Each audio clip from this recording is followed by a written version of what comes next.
Good to see everybody. First of all, I want to wish Ben McKee our best wishes as he has a fight on his hands, and our prayers are with him. Look forward to seeing him back inside of this room really quickly, and just want him and his family to know that we're thinking about him. Game week's finally here. Get a chance to go play in the Aflac kickoff game in Mercedes-Benz. Great venue, great event, and great opportunity for us to go play a really good football program in Syracuse. We got 20 players from the state of Georgia, I think 15 guys from the Atlanta area.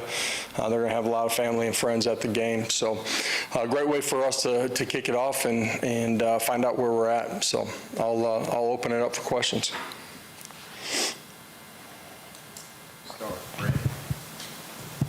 On that note, where do you think you are with this team right now? I like, who they are, how they compete, how they've grown. You're at the point in the year we've got to prepare extremely well this week and get ready to go play. And, game ones, there's a lot of unknowns as far as what you're seeing from the other side of the ball, their personnel, all of those things. You got to be able to, communicate and adjust quickly and well during the course of a football game. But I like this team that we have, and they've handled themselves with great maturity. They've been extremely competitive. They've continued to grow. We need to do that this week and then go play. Adam, and then Josh, what do you typically find out about your team in the first game that you never know about in camp? Well, at the end of the day, it's the first time that you're playing in front of a packed stadium. There's knowns and unknowns of what you're seeing on the other side of the football, their ability to communicate, and all 11 play as one. For some of them, it'll be their first live action in college. The physicality and the speed. Running through the tunnel, it's different. Everybody remembers their first time inside of a packed stadium of this size. I certainly can remember mine. You get between the white lines, it's 11 on 11, and so being able to settle into the ball game, do your job at a really high level, are all things that are going to be really important. Coach, with so much notable roster turnover this season, changes at quarterback, running back, and other positions, especially on defense, what steps has your staff taken to make team chemistry and continuity a top priority this offseason? Yeah, it doesn't just happen on game week. It's something that we're intentional on when we get back in January and start our season every single year. You guys have heard me say young guys don't have time to be young. That's in how they approach everything they're doing every day. Our veterans doing a great job leading those guys, helping them grow as men and in the game as they embark on a college career and handling everything that comes with it. It's constant growth, and as far as building continuity or connection as a football team, those are things that we're always diligent in. That happens, when you're inside of the building, in the weight room, on the practice field, but also carving out moments outside of the normal football action to develop relationships. Rob, then Ryan. Coach, just the level of confidence you have in your quarterback and receivers, since there's really no body of work among those guys there. How do you?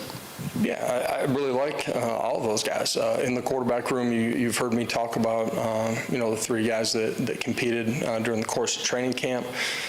You've heard me talk about the wideouts. I love the traits. They've all been healthy here the last, week and change. And so I'm excited about that group.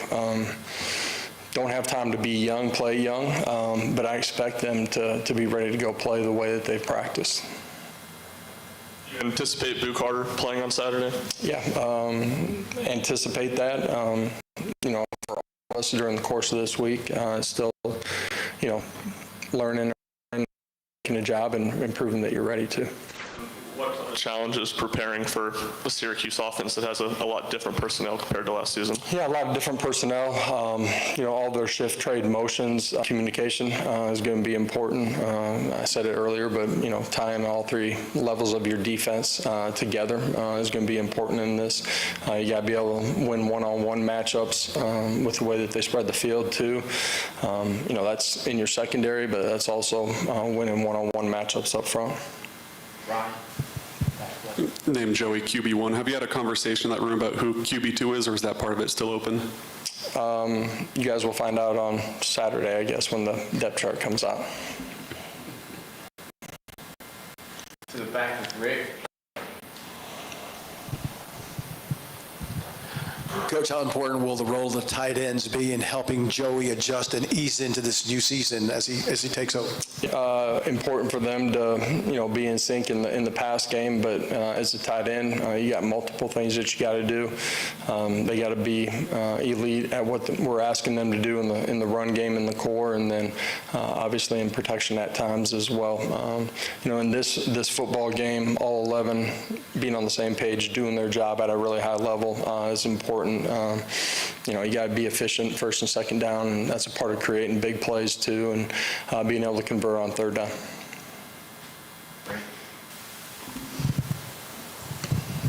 Aside from execution, what's the key to being a good red zone offense, and how can you be better there this year than you were last year?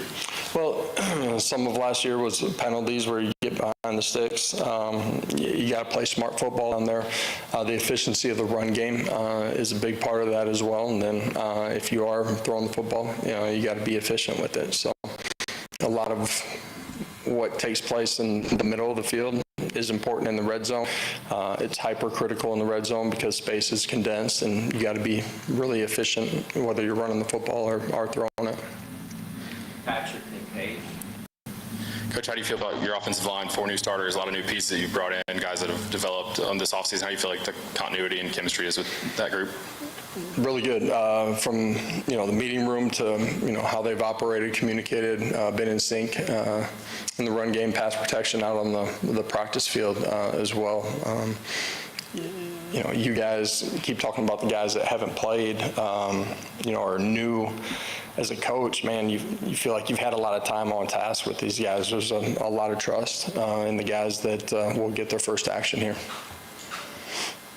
When you look at the wide receiver room getting ready for that first game, obviously you have maybe your top 3 starters, but how do you feel about the room as a whole as you start to build depth there? Yeah, young guys that maybe came in January or transferred in January. I feel like they've done an elite job of being super mature and handling everything within the scope of our offense, played and competed at a really high level, made plays. Got great trust in those guys. Finish with Mike. Josh, with the SEC announcing the 9-game schedule moving forward, what are your thoughts on that? And with the 3 permanent opponents, any games that you believe should maintain on your schedule? It's one less question I got to worry about getting from you guys at media days or any of those events. We finally checked one off the box. This is best conference top to bottom inside the country. What you face week in and week out. Adding a 9th game, I think, is exciting for everybody. Great venues, great games. So really excited about that. Appreciate it. You guys have a great day. Players shortly, and then we up front here.